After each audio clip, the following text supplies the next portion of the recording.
네, 코인 업앤다운 2부 시작하도록 하겠습니다. 지금부터는 지난주 코인 업앤다운 기사를 통해 디지털 자산 프로젝트와 차트 움직임 함께 분석해보는 시간 갖도록 하겠습니다. 자, 지난주 기사들 대부분 상승세와 관련된 기사들이었는데요.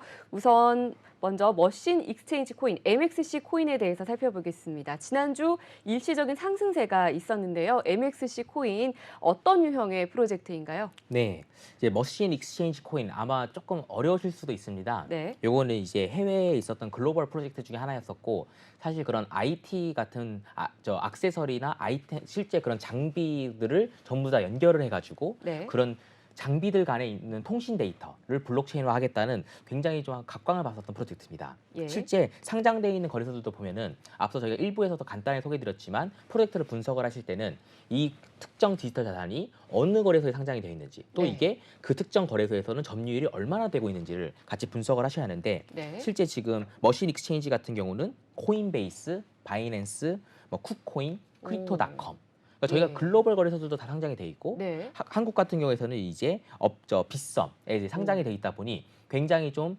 국내에서도 핫하고 해외에서도 네. 핫하고 그런 식으로 좀 약간 볼 수가 있는 부분이 좀 있습니다. 예. 하지만 이제 중요한 거는 지금 머신 익스체인지가 최근에 좀 약간의 반등이 있었지만 이게 사실은 그 초창기에 나왔었을 때 특히 2020년도 초에는 워낙 그 반등세가 컸었거든요. 근데 여전히 지금 예전에 있었던 그런 최고의 피크점들은 회복은 하지 못하고 있고요. 네. 근데 기존에 있었던 펀더멘털이 강하고 그리고 보시다시피 이미 글로벌 커뮤니티들에 다 이게 안착이 돼 있다 보니 실제 비트코인과 이더리움처럼 뭔가 큰 흐름에서 다시 또 반향이 있게 되면은 이런 프로젝트들 같은 경우는 굉장히 빠르게 상승할 수가 있는 여지들이 있기 때문에 좀 단기적인 움직임보다는 좀 중장기적인 로드맵 발표들이나 실적 네. 발표들과 연계를 해가지고 프로젝트를 보시는 게 좋을 것 같습니다. 그렇다면 구체적인 가격적인 측면에서는 어떤 추이를 지금 보이고 있나요? 지금 이제 저희가 지난주 기사가 나왔을 때는 네. 굉장히 갑작스러운 반등세가 있었지만 현재는 사실 약간 다시 조정이 되어 있는 추이가 음. 있습니다.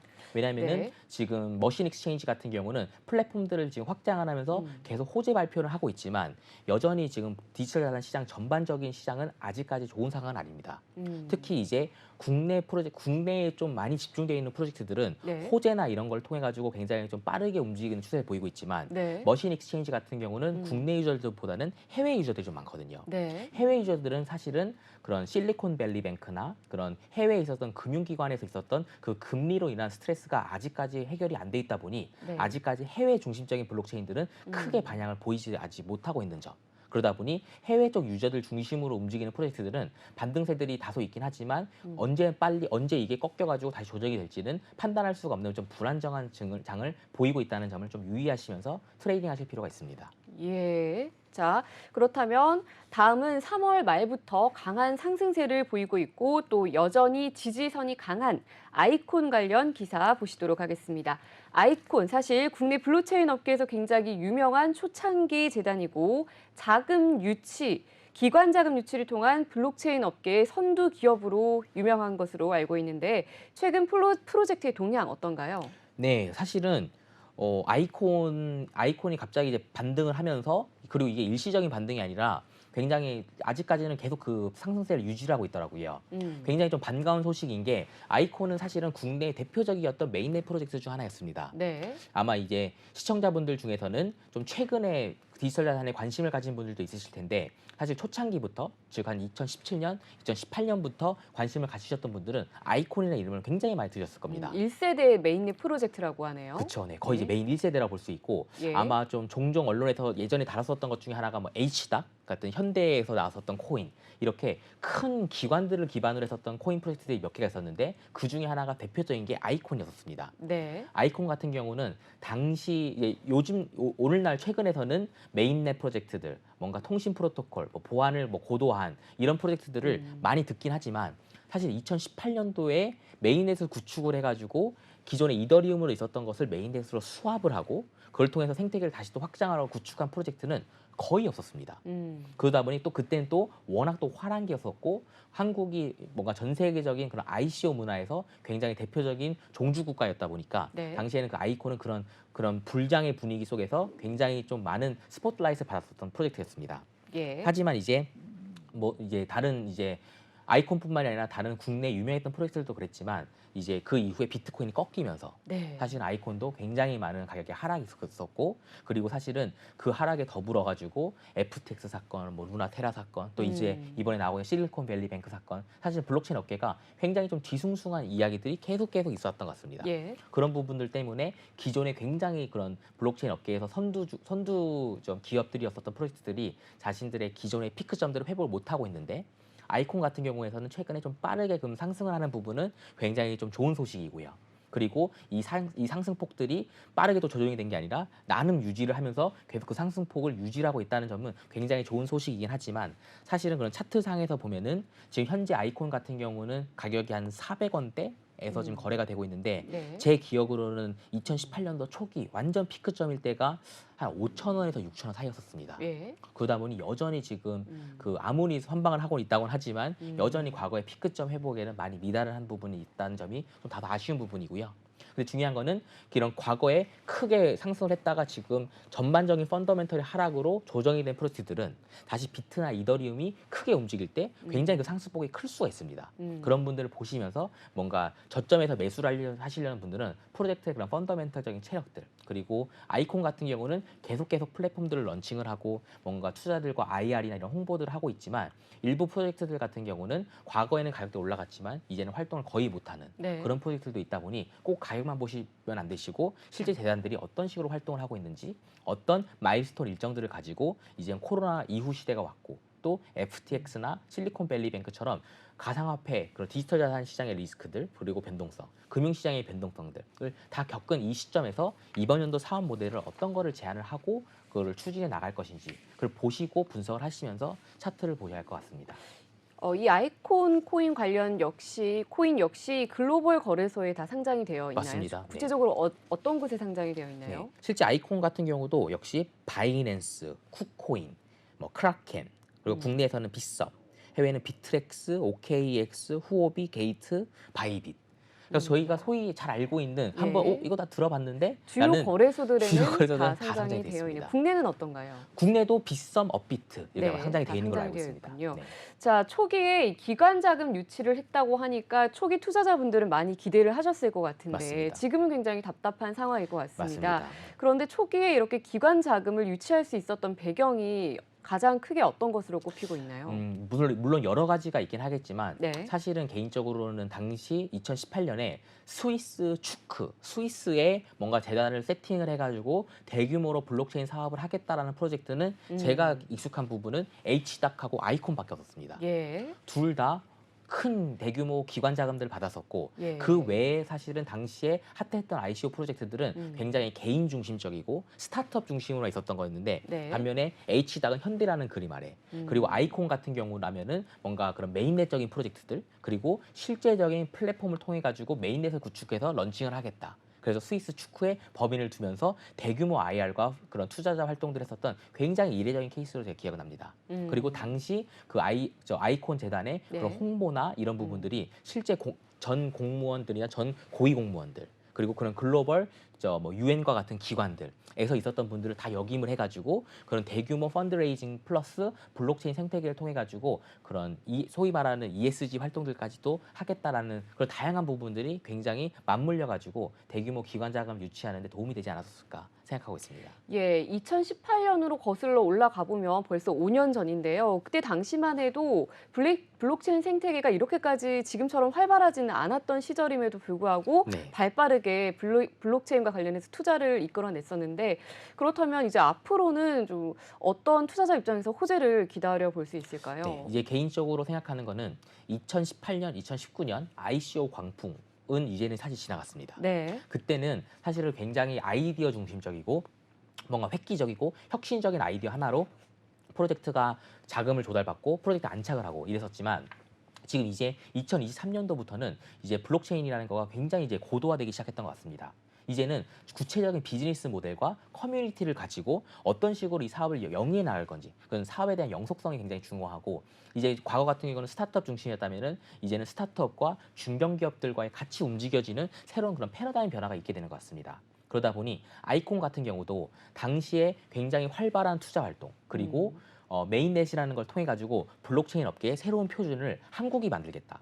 당시는 이더리움이나 그런 BSC 체인 네. 이런 그런 해외 글로벌 기업들의 메인넷들과 메인넷을 기반으로 한 생태계 프로젝트를 핫했었던 건데 네. 거기에 사실 갑작스럽게 국내 프로젝트가 나오면서 네. 국내 투자들을 뒤에 얻어가지고 굉장히 좀 큰 주목을 받았던 프로젝트였는데 이제 안타까운 부분은 당시에는 그게 먹혔으나 이제는 메인넷만으로는 아쉽습니다. 이제는 메인넷 같은 기술적인 인프라에 더해서 어떤 식으로 커뮤니티를 유입을 할 것인지 그 커뮤니티와 기술적 인프라를 통해서 어떤 식으로 비즈니스 모델을 만들어서 우리 회사의 가치를 높여나갈 것인지 결국은 이제 디지털 자산 시장은 그 어느 때보다도 그 회사의 가치를 보여주는 주식과 같은 모델이 된 것 같습니다. 네. 결국은 회사가 돈을 벌어야지 주주들에게 배당을 주듯이 이 특정 디지털 자산도 역시 커뮤니티에서 이게 활발하게 사용이 되어야지 가격이 올라가는 거고 그거에 따라서 이 비전을 보고 투자한 분들이 결국 그 비전 가치에서 수익을 보는 거기 때문에 이런 것들을 구체적으로 좀 제안을 하고 구체적인 비즈니스 모델 지금 현재 있는 페인 포인트는 이런 게 있고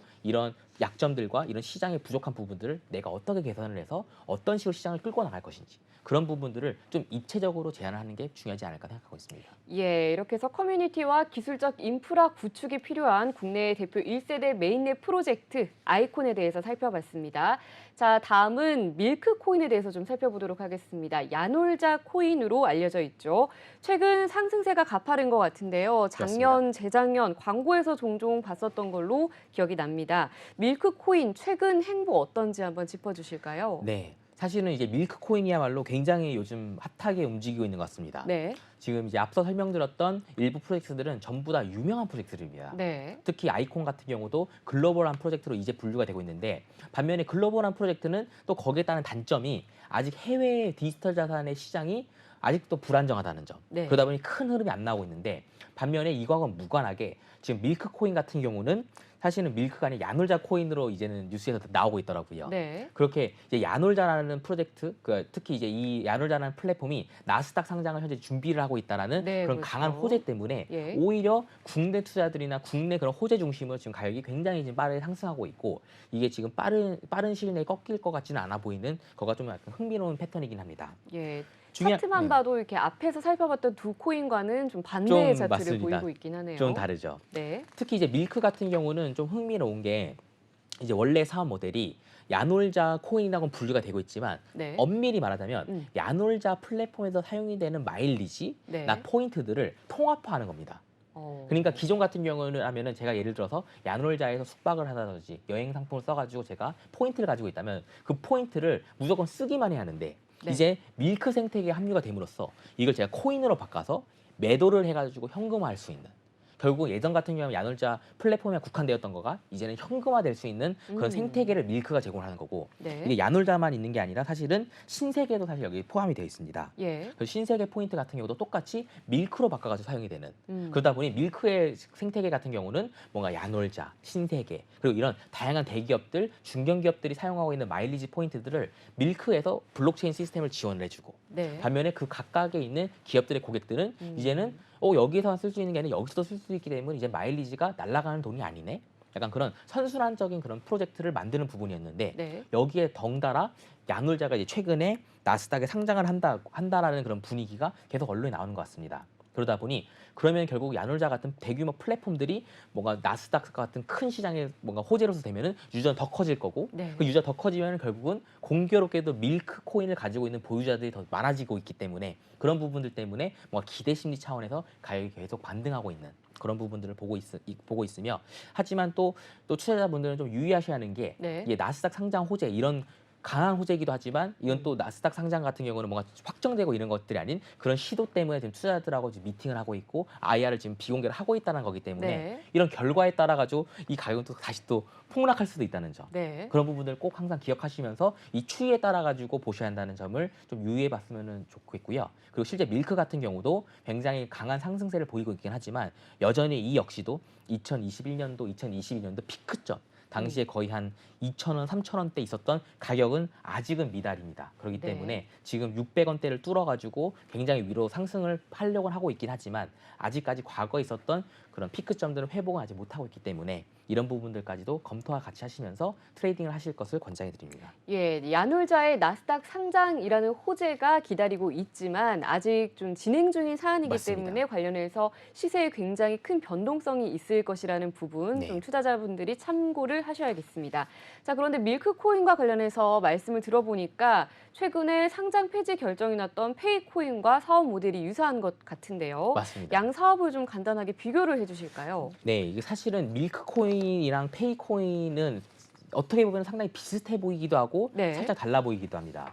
이 부분이 또 굉장히 중요한 게 최근에 이제 페이코인이 상장 폐지 결정이 최종적으로 났다 보니 지금 페이코인 가격은 굉장히 빠르게 하락을 하고 있고 폭락을 하고 있고 많은 투자자분들이 손해가 지금 난 상황이다 보니 밀크 같은 경우는 뭔가 비슷해 보이는 사업 모델인데 나스닥 상장 호재라는 그런 뭔가 그런 시장에 있는 분위기 때문에 지금 가격이 올라가고 있는 그러다 보니 이런 법규적인 부분에도 보실 필요가 있는데 좀 간단하게 제가 설명을 드리자면은 약간 비슷해 보이는 부분은 둘 다 기업형 블록체인, 기업형 디지털 자산입니다.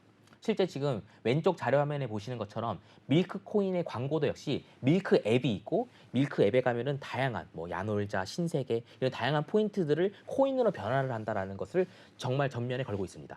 페이코인도 마찬가지로 네. 페이코인만 가지고 있으면 GS25C, 뭐 이마트 이런 다양해서 쓸 수 있다라는 것을 사실 하고 있다 보니 두 개가 다소 비슷해 보이는 건 맞습니다. 네. 하지만 사업 모델이 조금 중점적인 거가 다른 거가 밀크 같은 경우는 뭔가 충전을 해가지고 뭔가 소비자들이 결제를 하기 위한 결제 피지 사업 혹은 소비자들이 구매를 한 것을 코인으로 바꿔가지고 뭔가 금융 결제적인 역할이 아니라 단순 마일리지, 로열티 포인트입니다. 네. 그래서 로열티 포인트들 뭔가 원래 그 기업들이 이벤트 차원에서 고객들한테 줬던 무료 포인트들을 예. 코인화해가지고 현금화하는 걸 도와준다라는 맥락이었다 보니 네. 뭔가 비금융적인 자산을 금융적인 자산으로 뭔가 변화를 하는 그런 맥락이라면 페이코인 같은 경우는 아예 전면에 할인 혜택 그리고 금융 피지 혜택을 주고 있습니다. 그러다 보니 뭔가 원화로 결제를 하고 카드로 결제하는 것이 아니라 코인으로 그걸 대신 결제를 해주면은 네. 뭔가 할인 혜택을 더 준다는 피지나 에스크로적인 사업을 좀 더 중점적으로 보고 있다 보니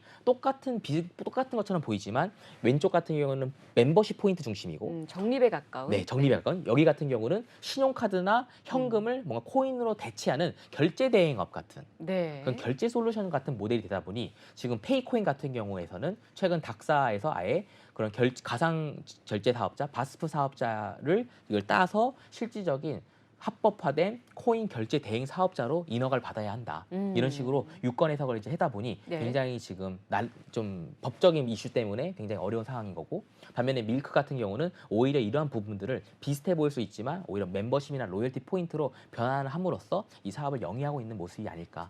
약간 비슷하지만 이런 부분들이 그런 한국 같은 경우라면은 닥사나 이런 법규에 의해서 디지털 자산이 통제가 되고 있다 보니 이런 부분들도 역시 추가적으로 검토를 하시면서 그런 어떤 특정한 자산을 장기적으로 보유할 것인지를 같이 검토하실 필요가 있습니다. 네. 자, 이렇게 해서 야놀자 코인으로 알려져 있는 밀크 코인 살펴봤고요. 마지막으로 스팀 코인 살펴보겠습니다. 스팀잇이라는 굉장히 유명한 글로벌 블로그 사이트에서 사용이 되고 있는 기축 통화이죠. 최근 이 급격한 폭등과 조정이 차트에서 있었다고 하는데 동향 좀 짚어주시죠. 네. 개인적으로 스팀 같은 경우는 아마 블록체인 업계에서 좀 있으셨던 분들은 한 번은 꼭 들어보셨을 것 같아요. 네. 굉장히 좀 저도 좋아했었고 저는 충분히 더 커질 수 있었던 프로젝트라고 하는데 그런 코로나라는 생태계 그리고 코로나 이후에 이제 디파이나 P2E, NFT 이렇게 빠르게 진화했었던 부분에 사실은 많이 발맞춰주지 못했던 부분이 좀 다소 아쉬웠던 것 같습니다. 스팀 같은 경우라면은 스팀잇이라는 블로그인데요. 네. 아마 이제 최근 분들은 디스코드나 미디엄 이런 걸 많이 보셨을 겁니다. 하지만 스팀잇이 거의 초창기 블록체인에 전문되어 있는 게임 블로그였었고 더 중요한 거는 블로그에 글을 올리면 뭔가 채굴이 된다. 블로그에 글을 올려가지고 좋아요가 많이 들어오면은 거기에 보상으로 스팀 코인이 나오는 겁니다. 그럼 어떤 분들은 그럴 수 있어요. 아니 그러면 글만 많이 쓰면은 계속 코인이 나올 텐데 그러면 이 코인 양은 계속 하락할 수밖에 없게 되는 거 아니냐. 그래서 스팀 같은 경우라면은 그 안에서 스팀잇 블로그에서 제가 글을 해서 받을 수 있는 양, 그럼 제가 좋아요나 공유를 해서 받을 수 있는 양 이런 게이지들이 다 정해져 있어가지고 네. 이 게이지들을 제가 내가 뭔가 파워블로거가 되고 싶다 하면은 코인으로 바꾸면 안 되고 이 포인트를 가지고 뭔가 아이템을 또 구매해야 하고 만약에 나는 파워블로거는 이거 할 필요 없이 나는 전부 다 환전해가지고 매도하겠다 하면은 다 환전해서 매도하는데 그건 또 매일매일 출금량이 또 정해져 있습니다. 이런 걸 통해 가지고 뭔가 그 생태계 안에서 거래가 되거나 매도가 될 수 있는 양이 약간 시스템적으로 좀 굉장히 정교하게 짜여져 있다는 점. 그 부분이 사실은 기존의 그런 루나 테라처럼 뭔가 양쪽 간의 그런 스테이킹이나 이자 이율이 알고리즘으로 정해지듯이 네. 스팀이 또 역시 알고리즘적으로 정해져 가지고 하루에 최고 나올 수 있는 스팀량이 정해져 있게 되는. 그러다 보니 뭔가 창작자들이나 블로거들한테는 보상을 줘야 했지만 네. 이게 또 혹시라도 너무 많아져가지고 스팀 생태계가 파괴되지는 않게 할 수 있도록 뭔가 그런 정교한 설계가 되어 있다는 점이 굉장히 좀 저는 좀 유의하게 봤었고 더 중요한 거는 이런 생태계적인 모델, 네. 생태계를 뒷받침하는 알고리즘 모델, 이거에 대한 기축통화 이게 전부 다 2018년도에 나왔다는 겁니다. 2018년도에요. 네. 이게 이번 이제 2023년도에서는 상당히 뭐 그럴 수 있지라고 생각할 수 있지만 2018년도에는 굉장히 센세이션할 정도로 핫했었던 비즈니스 모델입니다. 네, 그랬겠네요. 네. 그러다 보니 이제 좀 다소 아쉬운 거는 당시에 그렇게 핫했었고 그러다 보니 당시에 굉장히 고점이 10,000원대까지 넘어갈 정도로 오. 굉장히 유명했었던 프로젝트였는데도 불구하고 예. 그 이후에 뭔가 더 지속적인 혁신과 지속적인 비즈니스 모델이 나오지 못하고 또 그러다 보니 시장에서는 투자자들은 외면할 수밖에 없게 되고 그러다 보니 최근에 이제 가격들이 상승은 하고 있으나 최근에 상승폭도 다시 또 빠르게 조정이 되면서 현재 한 280원, 300원 사이를 횡보하고 있는 걸로 보이는데 그럼 과거의 이런 명성이나 과거의 회복점을 아직 회복을 못했다는 점이 좀 아쉬울 따름입니다. 네. 자, 그렇다면 이 스틱코인 앞으로의 호재는 어떤 걸 기다려 볼 수 있을까요? 저는 개인적으로 스팀잇 같은 경우는 네. 게임 커뮤니티 중심으로 많이 활성화가 됐었던 거거든요. 네. 그러다 보니 기존에도 생각했었지만 여전히 뭔가 게임과 같이 융합을 한 뭔가 NFT 모델 그리고 단순 글을 써가지고 보상을 받는 1차원적인 모델이 아닌 글을 쓰면서 나오는 NFT를 가지고 자기네들이 게임 모델과 같이 한 뭔가 또 커뮤니티 모델 이런 거 연계를 하면서 좀 지속적인 NFT, P2E적인 커뮤니티 모델이 나와야지 갈 수 있고 기존에 있는 스팀잇이라는 블로그를 기반으로 한 모델은 이미 미디엄이나 디스코드 등과 같은 대규모 경쟁 상대들이 나왔다 보니 네. 단순 기존의 모델만 가지고는 예전에 있었던 그런 피크점들을 회복하기는 다소 어렵지 않을까 생각하고 있습니다. 네, 오늘 말씀 여기까지 듣도록 하겠습니다. 자, 2부에서는 다양한 프로젝트의 분석까지 함께 했습니다. 코인 업앤다운 다음 주에도 또 다른 주요 분석 포인트로 찾아뵙겠습니다. 코인 업앤다운 여기서 마치겠습니다. 시청해주신 여러분 고맙습니다.